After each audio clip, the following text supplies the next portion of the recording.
नमस्कार, मैं संजय मग्गू और आप मेरे साथ देख रहे हैं देश रोजाना। अभिमत में आपका स्वागत है। दोस्तों, आज मैं आपके साथ दो ताज़ा मुद्दे लेकर आया हूं जिन पर आपके साथ चर्चा करना चाहूँगा, आपसे रूबरू हूँ।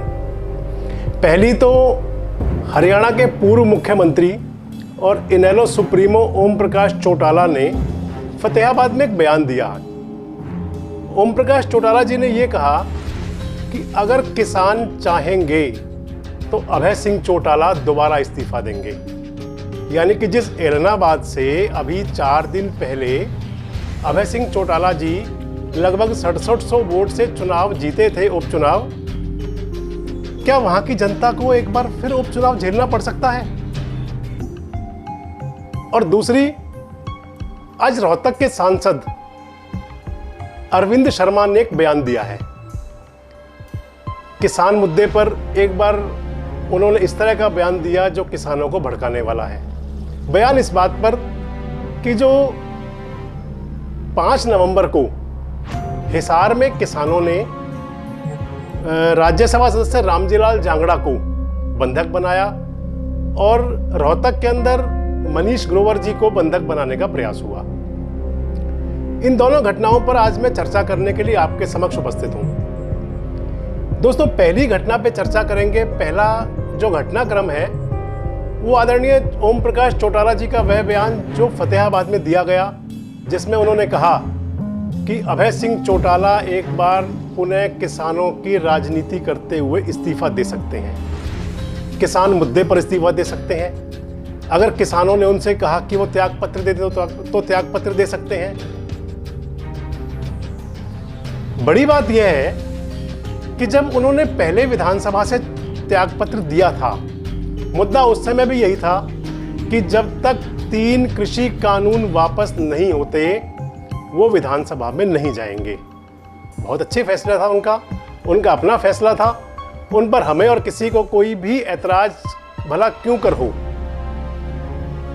त्यागपत्र देने के बाद में लगभग 9 महीने तक ऐलनाबाद की विधानसभा सीट खाली रही। ना तो विधानसभा के अंदर इनेलो की बात करने वाला कोई रहा और ना ही विधानसभा के अंदर ऐलनाबाद की बात करने वाला। उपचुनाव हुआ, आपके समक्ष था। उपचुनाव के अंदर चौधरी अभय सिंह चौटाला एक बार दोबारा चुनाव मैदान में उतरे और हालांकि उनकी जीत का अंतर तो घटा।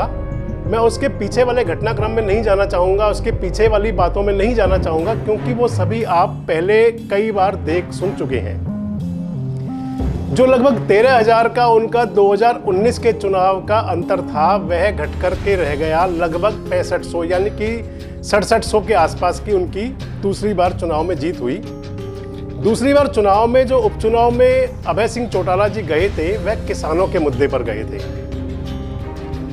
जिस दिन चुनाव परिणाम आया, यानी कि 2 नवंबर को चुनाव परिणाम आते ही सबसे पहली टिप्पणी आई पूर्व मुख्यमंत्री भूपेंद्र सिंह हुड्डा की।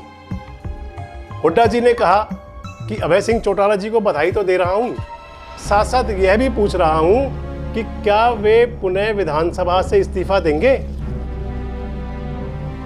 थोड़ी देर बाद ही जवाब आया चौधरी अभय सिंह चौटाला जी का कि चुनाव जीतने के लगभग चंद घंटों बाद उन्होंने कहा कि हाँ, किसानों के मुद्दे पर मैं पुनः इस्तीफा दे सकता हूं। उस बात को एक शिगुफे के रूप में लिया गया। लोगों ने कहा, समझा कि शायद केवल यह एकमात्र चर्चा है, क्रिया की प्रतिक्रिया है, या उनको भूपेंद्र सिंह हुड्डा जी को अभय सिंह चौटाला जी का केवल एक जवाब मात्र है। लेकिन आज यानी कि 6 नवंबर को जब फतेहाबाद में चौधरी ओम प्रकाश चौटाला ने इसी बात को दोहराया, तो सोचने वाली बात तो है कि अगर अभय सिंह चौटाला जी एक बार पुनः इस्तीफा दे करके चुनाव मैदान में उतरेंगे तो क्या एक बार पुनः उपचुनाव होगा? दूसरा उपचुनाव होगा तो क्या उसमें फिर अभय सिंह चौटाला लड़ेंगे? दोबारा लड़ेंगे, यानी कि तिबारा लड़ेंगे। दोबारा तो लड़ चुके। अगर तिबारा लड़ेंगे और उसके बाद भी अगर वो किसानों वाला मुद्दा हल ना हुआ तो क्या फिर 4बारा, 5बारा, 6बारा, कितनी बार हो सकता है ये? मैं तो ये कहूंगा कि बिल्कुल जायज है उनकी बात, किसानों की मांग मानी जानी चाहिए। अगर उन्होंने उस बात पर इस्तीफा दिया था तो फिर उन्हें दोबारा चुनाव नहीं लड़ना चाहिए था, इनेलो से किसी और को चुनाव लड़वाया जाता। और जब उन्होंने ये मान लिया कि उसी मुद्दे पर वे चुनाव लड़के दोबारा जीत करके आ गए हैं, तो फिर विधानसभा के अंदर उसकी लड़ाई लड़ें।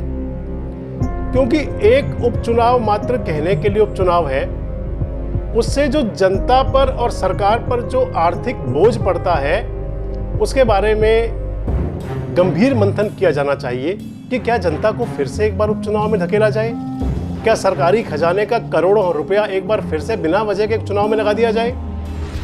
खैर, यह उनकी अपनी पार्टी का निर्णय है। इनेलो के सुप्रीमो चौधरी ओम प्रकाश चौटाला जी का, चौधरी अभय सिंह चौटाला जी का निर्णय है, लेकिन मैं समझता हूं कि जनता भी कोई निर्णय तो लेगी। अगर इस प्रकार के निर्णय वहां से लिए जाएंगे तो संभवतः जनता भी कोई कड़ा निर्णय ले सकती है, यह भी ध्यान में रखा जाना चाहिए। दोस्तों, दूसरा मुद्दा और है। आज रोहतक के भाजपा सांसद डॉक्टर अरविंद शर्मा ने एक बयान जारी किया। जो उनका बयान था वह किसान आंदोलन के मुद्दे पर आग में घी डालने वाला भी हो सकता है। उन्होंने बहुत तंज में आकर के, बहुत गुस्से में आकर के एक टिप्पणी की कि जिन लोगों ने हमारे सांसद को बंदी बनाया था, बंधक बनाया था, मैं ये कर दूंगा, मैं वो कर दूंगा। खैर, उस घटना के पीछे जो यानी कि 5 नवंबर को हिसार में हुई, भारतीय जनता पार्टी के राज्यसभा सदस्य हैं श्री रामजी लाल जांगड़ा, उनको एक कार्यक्रम में गए थे, वहां पर किसानों ने बंधक बना लिया, उनके साथ विरोध किया, उनकी गाड़ी के शीशे तोड़ दिए। बिल्कुल उस जो किसानों ने किया उसे किसी तरह से जायज नहीं ठहराया जा सकता, विरोध का यह तरीका ठीक नहीं कहा जा सकता। इस बात के सभी हामी हैं कि विरोध के नाम पर किसी को बंधक बना लेना, किसी के गाड़ी के शीशे तोड़ देना, किसी को अपमानित करना जायज नहीं है। लेकिन उसके पीछे की बात भी देखी जानी चाहिए। किसानों का आरोप था कि सांसद महोदय ने उनके लिए बहुत ही अपमानजनक शब्द कहे। वह अपमानजनक शब्द क्या थे, वह समाचार पत्रों में आपने भी पढ़े और मैंने भी पढ़े। सांसद महोदय ने उसमें किसानों को शराबी तक कहा। जो अनशन कर रहे किसान हैं, आंदोलनकारी किसान हैं, उनके बारे में और भी कई तरह की टिप्पणी की। मैं समझता हूं कि उनको भी इस तरह की टिप्पणी से बचना चाहिए था। किसानों ने 5 नवंबर को ही रोहतक में, मदीना में भी, जो हरियाणा के पूर्व सहकारिता राज्य मंत्री हैं मनीष ग्रोवर, उनको भी बंदी बना लिया था। बाद में सुलहनामा, माफीनामा के बाद में वहाँ बात निपटारा हुआ, सुलझी बात। हालांकि ग्रोवर साहब ने तो यह कहा था कि मैंने तो चौबारे पर आकर राम राम कही थी। खैर, कुछ भी हो, बड़प्पन होता है। अगर आदमी कोई गलती मान करके वापस आता है तो भी बड़प्पन है वो भी। पर इसके साथ साथ आज का जो बयान अरविंद शर्मा जी का आया, उस बयान को कैसे लिया जाए, आपको मैं आज से 1 महीना पुरानी घटना पे भी ले जाना चाहूंगा। लखीमपुर खीरी में क्या हुआ।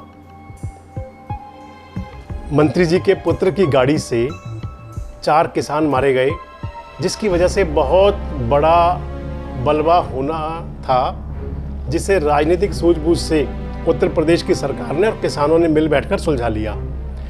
पर इन सब के पीछे, इनकी तह में जाकर हमें क्या देखना नहीं चाहिए कि हमारे ये जनप्रतिनिधि भी क्या कर रहे हैं। आखिर ये सोच समझकर बयान क्यों नहीं जारी करते, जब उन्हें पता है अगर किसान आंदोलन कर रहे हैं, उनकी अपनी मांग के लिए कर रहे हैं। क्रिया की प्रतिक्रिया यहां तक तो ठीक है कि वे अपना काम करें, राजनीतिक दल अपना काम करें, जो सत्ताधारी पार्टी के नेता है उनके कार्यक्रमों में किसान अड़चन ना डालें। जो किसानों की मांग है उसको अगर सरकार मानती है तो ठीक है, नहीं तो उनका अधिकार है, आंदोलन करने का अधिकार है उन सभी को। लेकिन इन सबको मैं यह समझता हूं कि जब हमारे जनप्रतिनिधि इस प्रकार से टिप्पणियां करते हैं तो वह कहीं ना कहीं आग में घी डालने का काम करते हैं। कहीं ना कहीं उनकी मानसिकता यह भी दर्शाती है कि आखिर वे क्या चाहते हैं, आखिर उन्हें इस प्रकार के उल जलूल बयान देने की जरूरत क्यों आन पड़ती है। दोस्तों, इन सब बातों की तरफ जनप्रतिनिधियों को भी सोचना होगा, आंदोलनकारियों को भी सोचना होगा और साथ साथ जागरूक नागरिक होने के नाते आपको भी इन पर गंभीर मंथन करना होगा। आज के अभिमत में इतना ही। कल एक बार पुनः आपके समक्ष एक नए मुद्दे के साथ, एक नई चर्चा के साथ उपस्थित होऊंगा। आपको मेरा कार्यक्रम कैसा लगा, इस पर अपनी प्रतिक्रिया जरूर दें और साथ ही साथ मेरे चैनल को सब्सक्राइब करें, लाइक करें और शेयर करें। धन्यवाद। हमारे साथ जुड़े रहने के लिए देखते रहिए देश रोजाना का YouTube चैनल। सब्सक्राइब कीजिए, साथ ही देश रोजाना की खबरें सबसे पहले देखने के लिए प्रेस कीजिए बेल आइकन।